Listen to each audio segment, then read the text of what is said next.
the all-new BMW 7 Series in a special Autobahn test here today with Thomas and Autogefühl in 4K full screen, full length.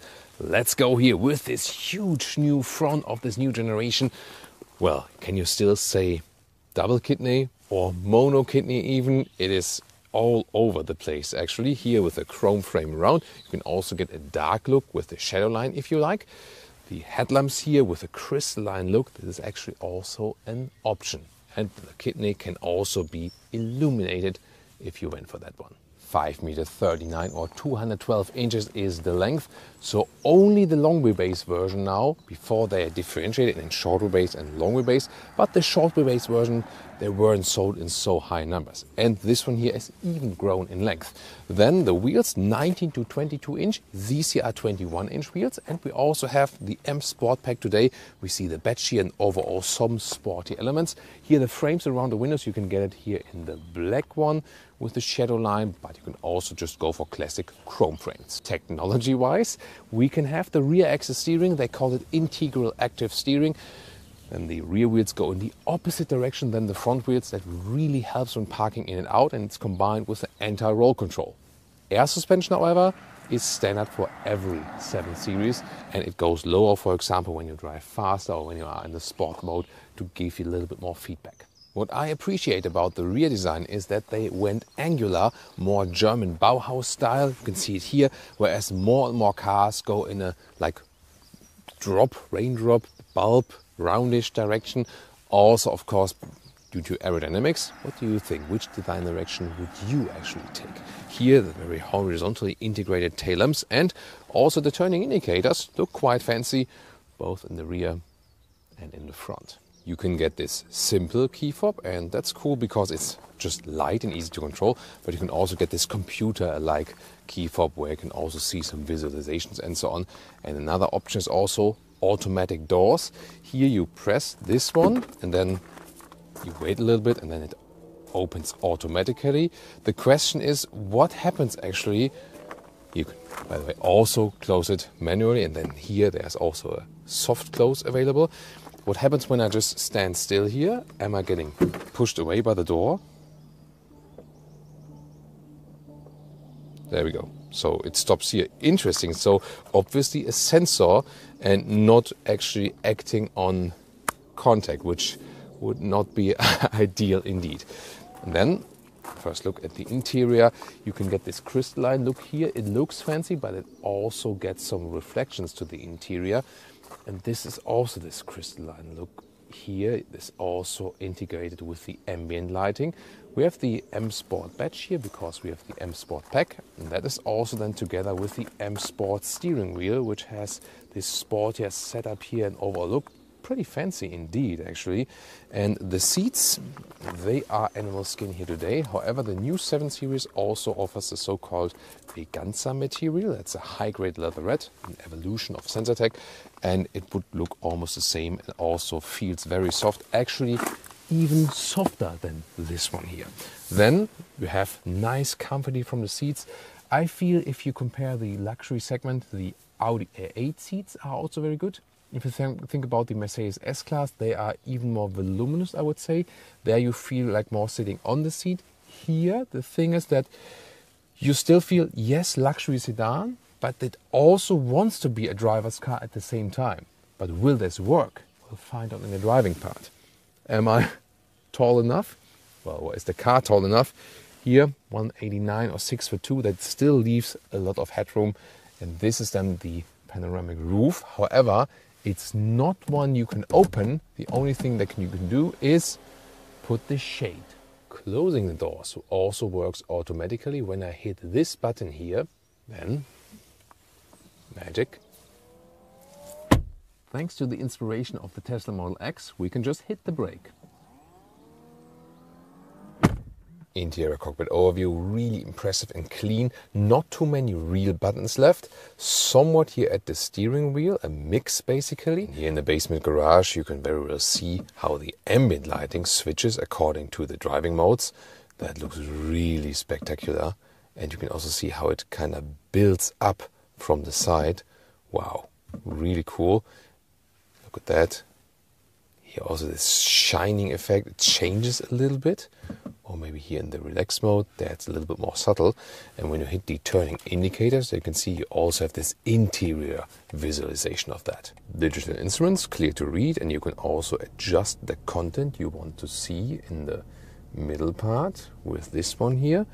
This is the car internal GPS. However, you can also get Apple CarPlay or Android Auto in there, and then you can also change the whole layout.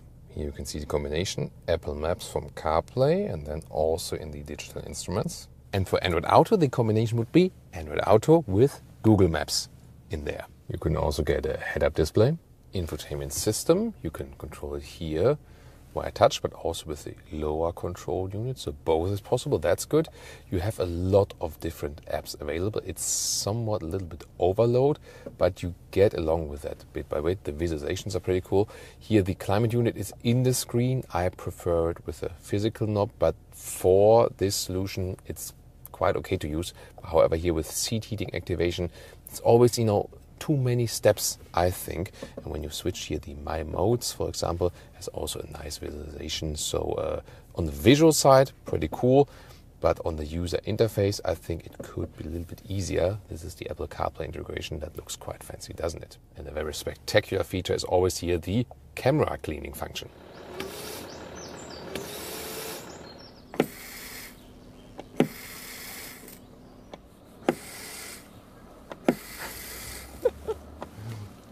Middle console with inductive charging pad, then cup holders, you can slide them open like this.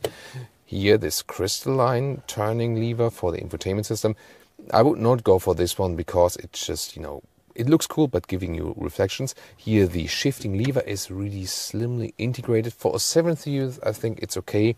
Maybe for a 3 or 5 series not. Or what's your take on that one? And here the split opening for the armrest with 2 USB-C chargers. As for the rear doors, you also can use this automatic opening mechanism, but to me, just manual opening of the door is always just quicker, I would say. Then here at the inside of the rear doors, this is very interesting. You have this screen at the inside of the doors. There you can control the temperature, but also actually, here, swipe to unlock everything else. For example, if you want to change the sun blinds wherever in the vehicle, then you can do it right here. And it looks, of course, fancy, but does it really help? Yes, to reduce the amount of buttons, but reducing complexity, I would say rather the opposite.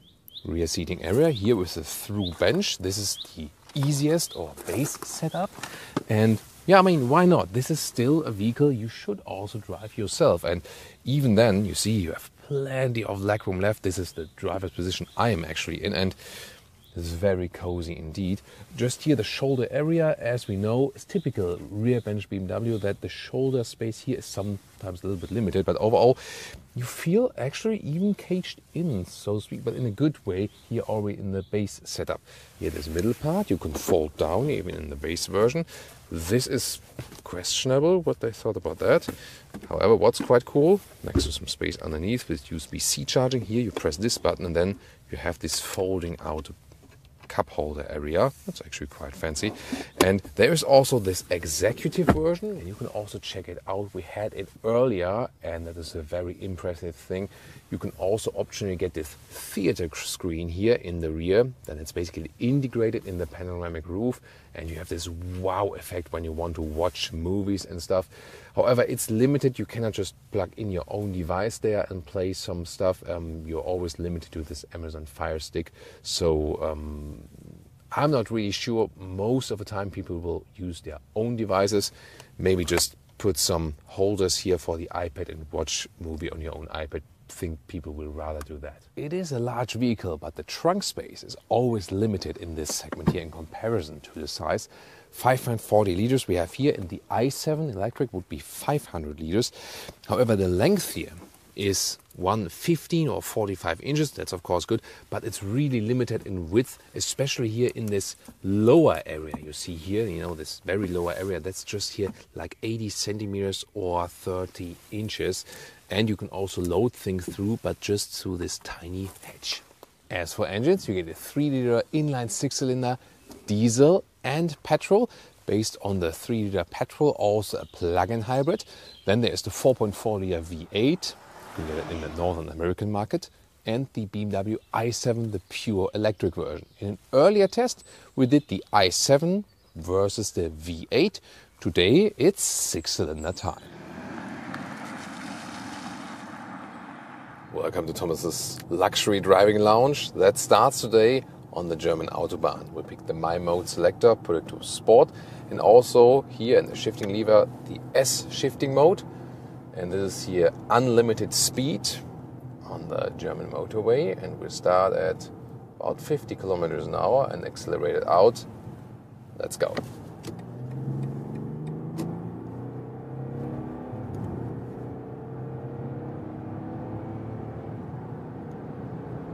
$150.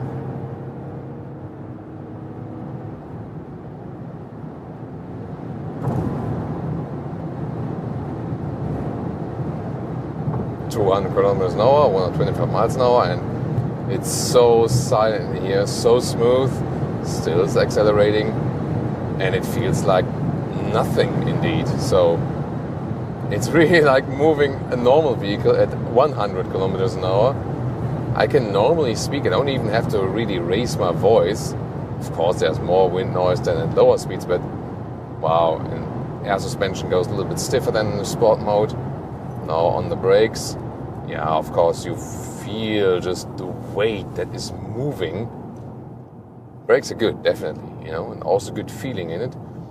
But you can't deny that there's like this way, you know, you almost have like, feels like a brain lag, you know, like when they're like going forward, and because you feel all this weight is being reduced and in speed. Wow. And of course, at the same time, you can go back here to the normal mode. Also go back to the normal shifting mode, and then it's all about being smooth. And that's the cool thing. So the air suspension is somewhat soft, that it dampens out everything, but it's not as soft as it would be, you know, unsporty anyway. You know, here's then the ambient lighting. Look at that. So every time you're going into a tunnel, it's like, whoa, that's really, really cool, right? You know, all the way around. Super beautiful. You can of course change the colors and so on, as we shown to you earlier. Wow.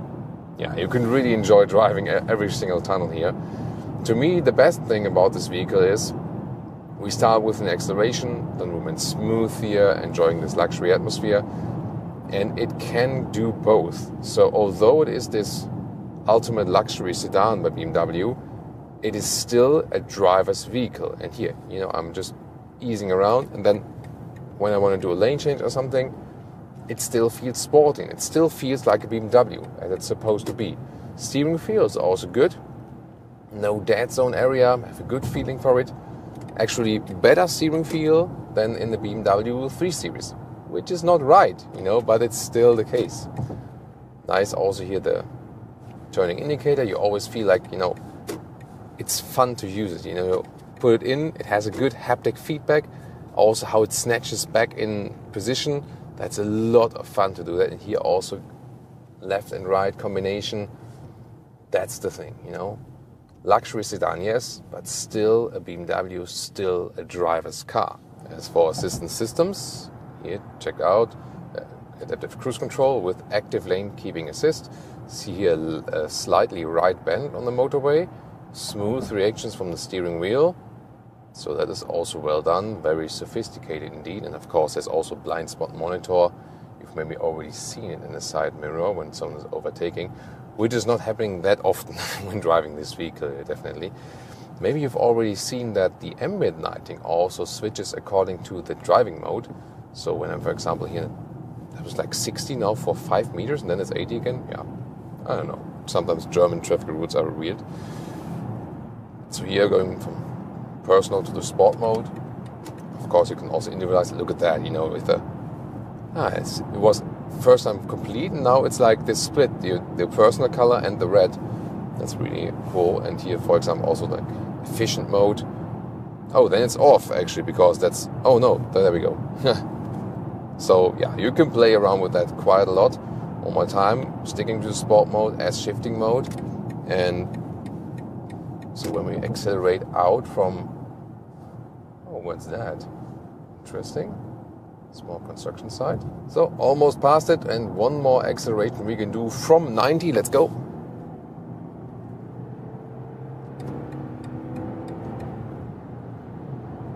$150. Wow. It's really good. It's super smooth. Once again, it was 180 already again. Oh, again, hard on the brakes. And we are driving a diesel here today because this one is available in Germany. No V8 or 6-cylinder pure petrol engine available in Germany. You have to go for the plug-in then, or diesel, or the pure electric version. We tested the V8 and the i7 last time when we were in the US. You can also check out that review later. Here about the diesel, some say it's dead, some say it's still alive. The case here about this very diesel is this 6-cylinder diesel. It's, to me, the best diesel out there because you don't feel it's a diesel. It doesn't have these typical negative effects. The sound is decent. You don't have this, typical diesel sound which would be annoying or something. The performance is there, and the fuel economy. I mean, look at that huge vehicle, and we have a fuel economy of 7 liters on 100 kilometers, which is 34 mpg US and 41 mpg UK. And that is very decent for that size. Here at slow speeds, by the way, the rear axle steering and do its 90-degree left turn, I feel that the rear end of the vehicle is kind of coming around, So it is not a very natural feeling. Also, when here going left and right, you feel that the car is doing a very interesting slip. That's very interesting. Yeah, I told you guys, high-grade leatherette is just as good as animal skin leather. Proof right now. Yeah. So really fun here in the slalom as well. And of course this rear axle steering, which they call integral active steering. This really helps in parking in and out, and also when you're doing a U-turn and so on. So when you have a vehicle of that size, it's really, to me, a must-have feature, at least when you have, some, narrow roads and so on, or parking situations. On the countryside road, also, once again, that smooth driving experience, and the vehicle really transports that it can do anything at any time. You can be totally enclosed, cut off from the world. You can listen to the surround music and so on. You can enjoy the luxury comfort. At the same time, you can just start driving in a sporty way and hit it high speed on the German Autobahn, for example. So, yeah, driving-wise, we know some features are a little bit off or over-engineered. Yes, we also feel that while driving. For example, also like switching the driving modes is, to me, a little bit too complicated. And then once again, they stick here with this mode view all the time. Yeah, I think it depends on the let's see if it still does here. I've seen different versions of this software. So may I pick the mode? Let's see if it switches back to the GPS. Some versions did it. Some newer versions in other vehicles I've seen do it not. I think here it still sticks to the view, because usually you want to go back to the GPS view automatically. But they said they want to fix it at least with some newer software versions. So, yeah, some things over-engineered. You also feel it while driving, but the pure hardware of the vehicle and what it gives you from a driving feeling is still overwhelming. And of course, here for this vehicle, we also need the part where I am being chauffeured. In this case, then, with the most beautiful chauffeur in the world. Not James this time. So I'm sitting here in the rear, and it's really comfortable, although it's not the executive package. You can have a lot of legroom still if you move the passenger seat forward. And you also have your control center here. For example, I can close all sun blinds at the same time. Let's see it right here and also behind me. Yeah, that's a pretty fancy feature, isn't it? Well, controlling the screen here and the temperature, I mean, here at least as a passenger in the rear, you have time to control things. So that's different than when some functions are in the front, a little bit more complicated. But here, to me, the thing is that the air suspension is evening out all the bumps and so on. You can also open the blinds again, why not? And do I still feel that the car is sporty? Well, the rear axle steering here in tighter corners, you also feel that as a rear passenger, but it's actually good because it kind of like even out the G-forces. And in most cars, it's that in the front seat you are more comfortable. Here you can really think about, you can pick either, you know, because also pretty soft. As for all the ergonomics are also actually quite good. Just here, left and right shoulder, you see these parts are a little bit more forward. And then when you are, you know, really wide shoulders, that can be somewhat of a problem. But that's all talking on a very high niveau or level. So overall, yeah, it's also pretty cool being chauffeured right here. What do you think about the all-new 7 Series? Tell me in the comments. And now tune in to the 7 Series review with the V8 and the i7 or the Mercedes S-Class.